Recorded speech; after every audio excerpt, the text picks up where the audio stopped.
He was a powerful CEO with a guarded heart. She was a mysterious designer with nothing to lose. What started as a fake marriage to save his company turned into a breathtaking journey of secrets, betrayal, and a love that defied every rule. When lies shattered their fragile trust, could they rebuild what was real? You won't believe who she really was, or what she revealed in the end. Where are you watching from? If this story touched your heart, hit subscribe and stay with us for more powerful tales of love, redemption, and second chances. The city glittered like a living jewel under the haze of late evening, every corner of Manhattan humming with life. Neon reflections danced across the glass towers as limousines slipped through Lexington Avenue like silk threads in a golden loom. Inside the top floor of Blackwell & Co.'s showroom, Adrian Blackwell stood silently by the window, one hand buried in the pocket of his tailored charcoal suit, the other resting tightly against a desk holding a single sheet of aged paper. He didn't glance at the view, though the world was watching him tonight. It was the opening of Fashion Week, a night where his name, once tarnished, now adorned the skyline in brilliant white light. But his mind wasn't on the reveal of his latest collection. It was on the old contract on his desk. The one with his late father's signature at the bottom. The one that had haunted him like a shadow since his 28th birthday. If he wasn't legally married by 35, Adrian Blackwell would lose his controlling stake in the company his father had built, and that he had rebuilt from ruin. The shares would default to the board, a group already divided by politics and greed. And worst of all, Celeste Marlowe, the woman who had once loved him and then nearly destroyed him. His fingers curled. He had 7 weeks left. 7 weeks to find a wife, or lose everything. His phone buzzed once. Victor Koo. Adrian didn't pick up. Seconds later, the door opened without a knock, and Victor stepped in like a storm. Crisp navy suit, 2 phones in one hand, a leather folder in the other. "I have someone," Victor said without preamble. Adrian raised an eyebrow but didn't move from the window. "You're not the matchmaking type." "She's not the marrying type either," Victor replied, tossing the folder onto the table. "Which makes her perfect." Adrian turned then, his face unreadable. "Explain." Before Victor could answer, another knock came. Sharp, deliberate, he turned. "She's early. That's her." Adrian's gaze flicked toward the door just as it opened and a woman stepped inside. The contrast was almost ridiculous. The showroom gleamed with luxury, and she looked like she'd wandered in from the wrong side of the city. Faded denim jacket, black jeans with a tear at the knee, a canvas tote slung over one shoulder. Her dark hair was pulled into a loose knot, and not a trace of makeup touched her face. But her posture was straight, her eyes sharp. She didn't flinch under Adrian's gaze.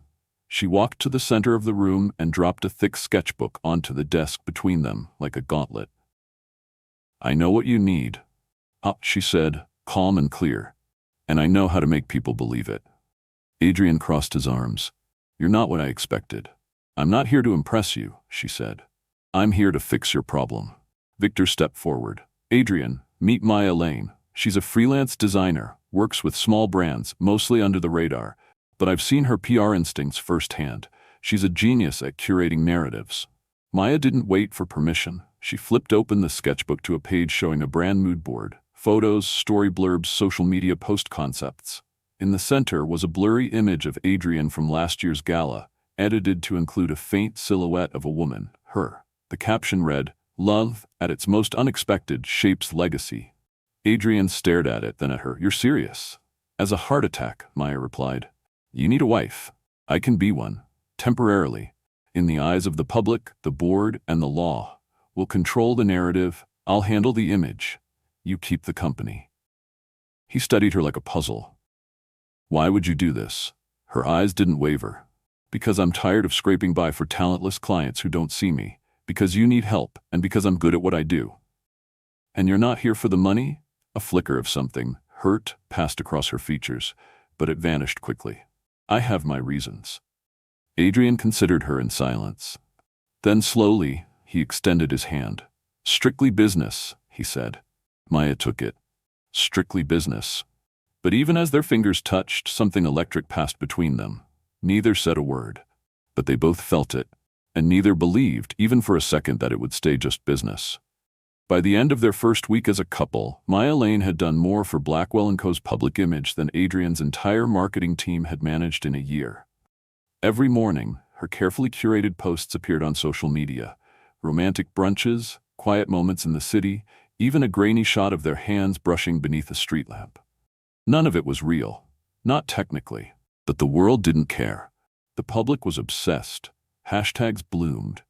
Blackwell Lane trended for 3 days straight. Investors stopped asking about his marital status and started calling them fashion's new power couple. Maya worked like a storm, always moving, always 2 steps ahead. And Adrian, though reluctant to admit it, was impressed. One night, after a particularly long strategy session, Maya leaned back in the showroom's lounge, stretching out her arms. "You're using the wrong tone in that press release," she said, her voice casual. Adrian looked up from his laptop, one eyebrow raised. "The tone?" "It's too cold," she replied. "Your audience doesn't want to be spoken to by a machine. You're building a brand that's human, emotionally driven. Let them feel that." Adrian didn't argue. He rewrote it, word for word, as she suggested. Later that week, during the product launch at the Lexington Ballroom, the stage lights cast a soft halo around Adrian as he prepared to deliver the closing speech. The applause had just begun to die down when one of his PR assistants rushed up, pale-faced. "Sir," she whispered, holding up a page, "there was a printing error. The last section of the speech is missing." Adrian's eyes narrowed. Before he could speak, Maya appeared beside him, holding a fresh page. "Use this," she said softly, eyes steady. He scanned the new version. It was tighter, smoother. The final line, "Every thread we stitch is a story worth telling," landed with grace. Adrian looked at her, faint surprise flickering in his gaze. "You did this already?" Maya smiled just a little. "I prepare for emergencies." He read the speech flawlessly. The applause was thunderous. Even the skeptics in the front row, rival CEOs, journalists, fashion editors, leaned forward, intrigued. Later that night, as they stood at the edge of the ballroom watching the crowd disperse, Adrian murmured, "You're fast." "I don't believe in being caught off guard," she replied. But the tension between them was no longer just professional. It was in the way he watched her adjust the collar of her jacket with absent-minded grace. The way she lingered a second longer than necessary when handing him notes. And she noticed him too, how he stood a little closer now, how his gaze softened when he thought she wasn't looking. Back at the showroom, long after everyone else had gone, Adrian stayed behind, reviewing samples. Maya returned with 2 cups of coffee. "You're still here," he said without looking up. "So are you," she replied, placing a cup beside him. She leaned over to glance at a sketch he was revising. "That strap won't work," she said. "The metal clasp will cut into the leather over time. Try a hidden hinge instead, cleaner, more durable." Adrian paused. Slowly he turned to look at her. "You know design?" "I taught myself," she said simply. "Spent years studying patterns, materials, mistakes other people made. It's how I survive." She pulled up a chair beside him, just enough distance to keep things polite. "You don't want to repeat Hartwell Lux's error from their fall line 2 years ago, right?" Adrian blinked, stunned she'd noticed what his design team hadn't. "You saw that?" She gave a modest shrug.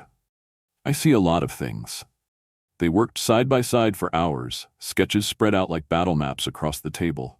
At one point, as they both reached for the same pencil, their hands brushed. It was a quick, accidental touch, nothing scandalous, but it sent a jolt straight through Adrian's spine. He stilled. So did she. When he looked up, Maya was already watching him. "You're not sleeping," he said, his voice rougher than usual. "I wanted to stay. Look at the collection," she answered, her tone soft. Her eyes searched his, unguarded for a moment. He didn't reply. But a flicker of something unfamiliar crossed his face. A smile so faint he wasn't even sure it was there. An hour later, Maya had fallen asleep at the table, her head resting on her folded arms. Adrian stood watching her longer than he should have. Then, slowly, he removed his jacket and draped it over her shoulders. When the fabric settled around her, something stirred in his chest. Warmth, long forgotten. Outside, the city pulsed on, but in that quiet room, something had shifted. Neither of them knew it yet, but it had already begun. 3 nights later, rain fell over Manhattan in soft, silvery sheets, wrapping the city in a hush of secrecy. Inside the dimly lit Blackwell & Co. showroom, Adrian stood alone at the edge of the balcony, his hands gripping the iron railing as lights from the skyline flickered in his dark eyes.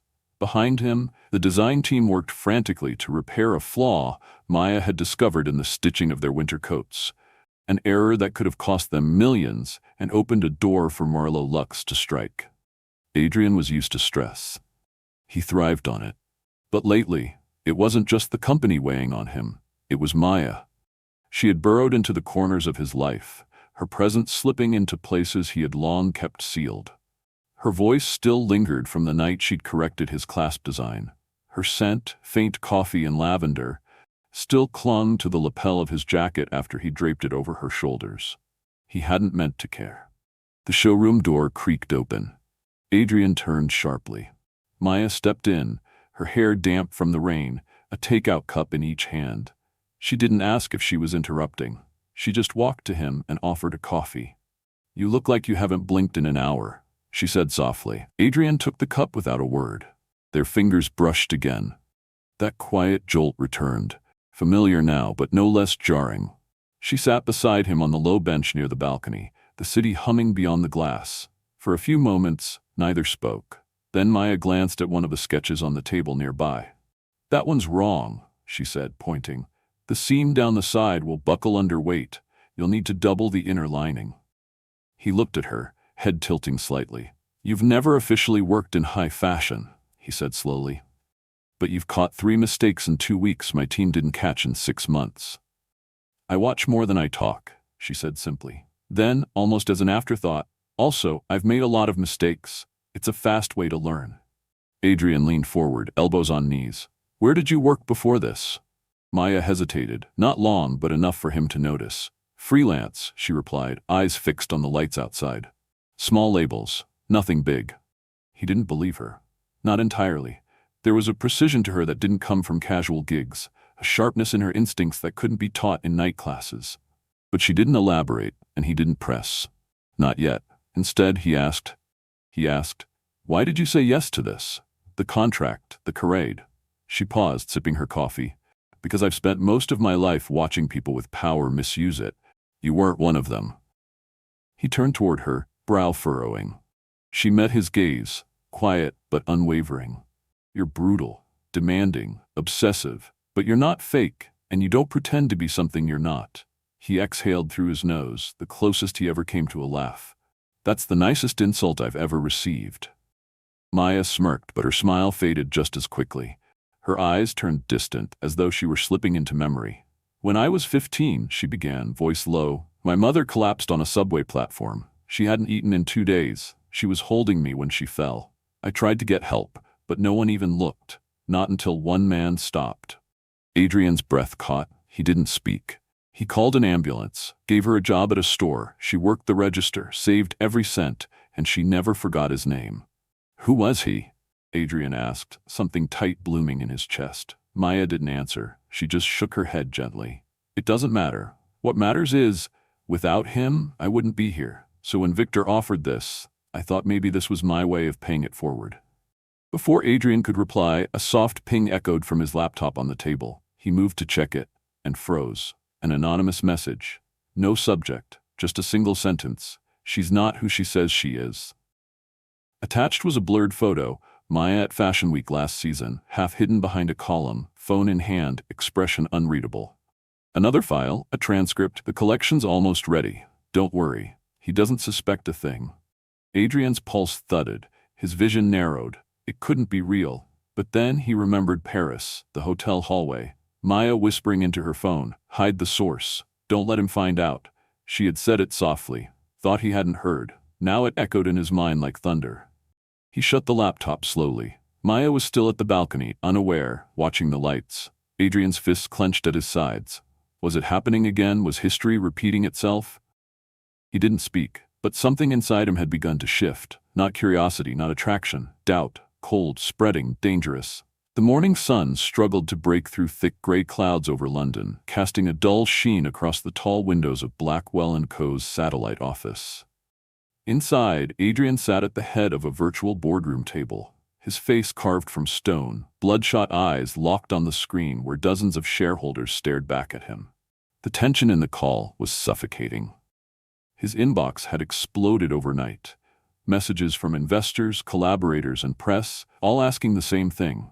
Had Blackwell & Co. stolen its latest designs from Marlowe Lux? The evidence was damning. A comparison photo had surfaced online. Blackwell's winter coat side by side with an identical version from Marlowe Lux. The post had gone viral. Adrian's name was being dragged through the mud, and worst of all, the story included a leak, a whisper that Maya Lane had been feeding insider information to Celeste Marlowe for months. The words fake marriage, corporate setup were already trending. Victor sat at the far end of the room, lips pressed into a tight line, fingers flying across his keyboard as he compiled last-minute files.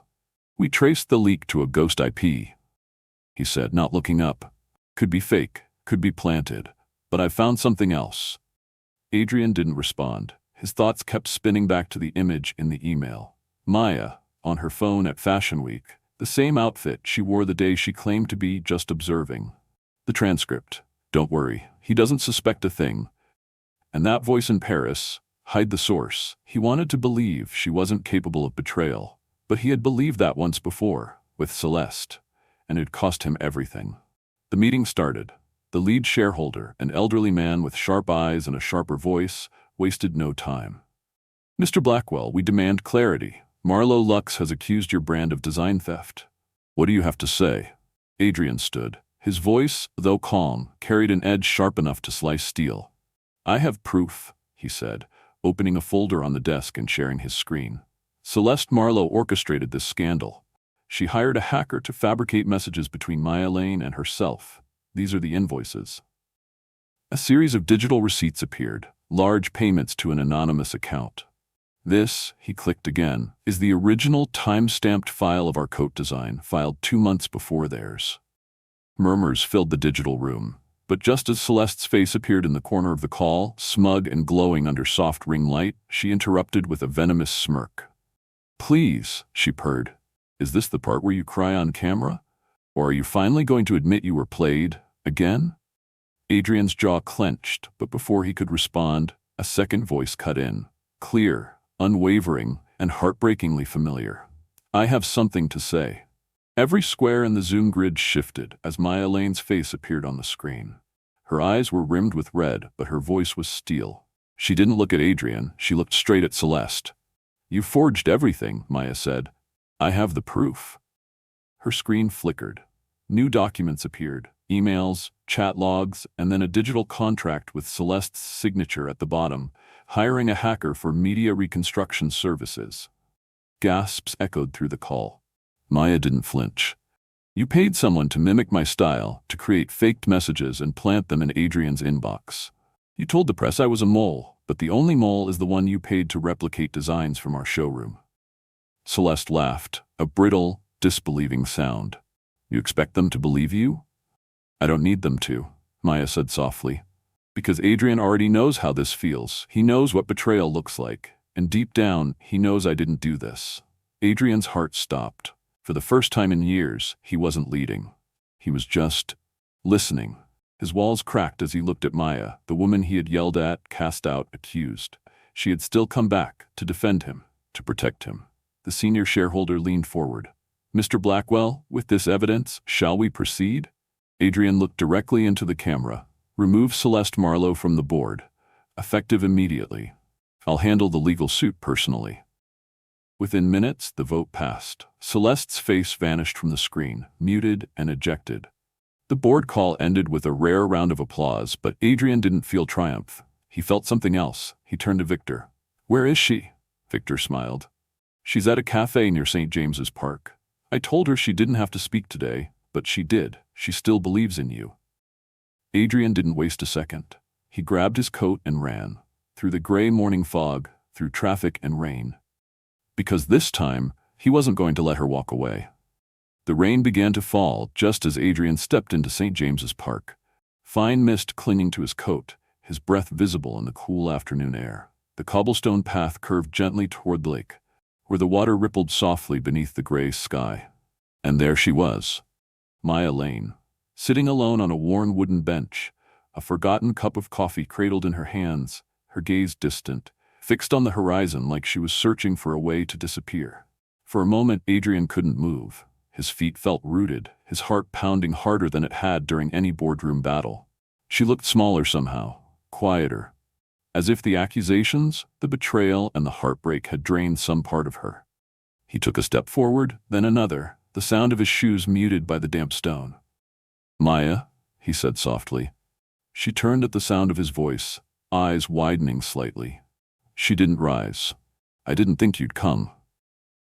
Adrian didn't sit. He dropped to one knee before her, right there in the rain, uncaring of the damp or the dozens of passers-by. He reached for her hands, and when she didn't pull away, he wrapped his fingers around hers tightly. "I don't know when it started," he said, his voice rough and unsteady. "Maybe it was when you rewrote my speech. Maybe it was when you stayed late just to fix a seam I didn't even see. Or maybe it was that night in Paris when you looked at me like I wasn't broken." He exhaled sharply, his jaw tense. "But somewhere between all the pretending and the planning, I started falling for you, and I didn't know how to stop." Maya's eyes shimmered, but she didn't speak. "I was afraid," he continued. "Afraid to trust again. Afraid of making the same mistake, and I let that fear make me cruel to you." His voice broke. "I doubted you. I accused you of things you didn't do. I looked into your eyes and still didn't see the truth." He reached into his coat pocket, pulled out a small velvet box, and opened it, revealing a sapphire ring, deep blue, simple, but glowing. "I don't want this to be about saving a company anymore. I want this to be about saving me, because you did." Maya's lips trembled, tears spilling silently down her cheeks as he asked, "Will you stay with me, not for a contract, not for appearances, but because I need you to be the one I come home to, the one I build everything with?" She didn't speak. She simply launched forward into his arms, her sobs muffled against his shoulder. He held her tightly, the rain soaking through their clothes, but neither of them cared. "I never wanted to leave," she whispered, "even when you doubted me. I never stopped loving you." Adrian cupped her face in his hands and kissed her. Fierce, desperate, real. The world blurred, the rain fell harder, and it felt like everything that had broken between them was being stitched back together by something stronger than promises. A week later, under the same trees where he'd found her, they were married. No grand ceremony, no flashing lights, just the two of them. Victor officiating, their closest friends and team gathered in a quiet circle as spring light filtered through green leaves. Maya wore a simple white dress that fluttered in the breeze, her hair pinned back with a single red rose, the same kind Adrian had tucked into her hair that night in Paris. Adrian wore a soft gray vest and a look of quiet reverence, as though he couldn't believe she was truly his. "I do," he said, his voice steady. "I do," she echoed, eyes glistening. Their kiss was slow, deliberate, filled with everything they hadn't said, the pain, the forgiveness, the hope. 2 months later, Blackwell Lane was born. A merger of Adrian's timeless luxury with Maya's fresh sustainability. Their new collection debuted to critical acclaim. Maya's designs took center stage, and Adrian didn't mind stepping back. He was too busy watching her shine.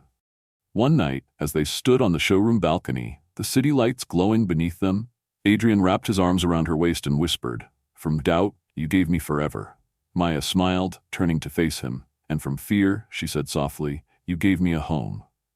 They kissed, and the world disappeared again, leaving only them and everything they had built from the wreckage of what once was. Together. Always. Life lesson from the contract between us. Sometimes love doesn't begin with fireworks. It begins with trust, with quiet moments, with someone who chooses to stay even when it's easier to walk away. Adrian and Maya's story teaches us that the strongest bonds aren't always formed in perfect circumstances. They're built in the middle of chaos, through forgiveness, vulnerability, and courage. Adrian had everything: power, prestige, a name that turned heads, but it meant nothing without someone who saw beyond his title, someone who challenged him, stood by him, and loved him at his worst. Maya showed us that being underestimated doesn't diminish your worth. Her strength wasn't loud. It was in her loyalty, her resilience, and her unwavering belief in the people she chose to trust. In a world where appearances often matter more than truth, their journey reminds us that real love is not a performance, it's a partnership. that the scars from betrayal don't have to close us off forever, that sometimes the very person you save ends up saving you in return. So wherever you are in life, whether you're healing from heartbreak or learning to trust again, remember, love, when real, doesn't demand perfection. It asks for honesty, effort, and the bravery to try again. If this story moved you, tell us. Where are you watching from? We'd love to know. And don't forget to like, subscribe, and hit that notification bell so you never miss another story of love, redemption, and second chances.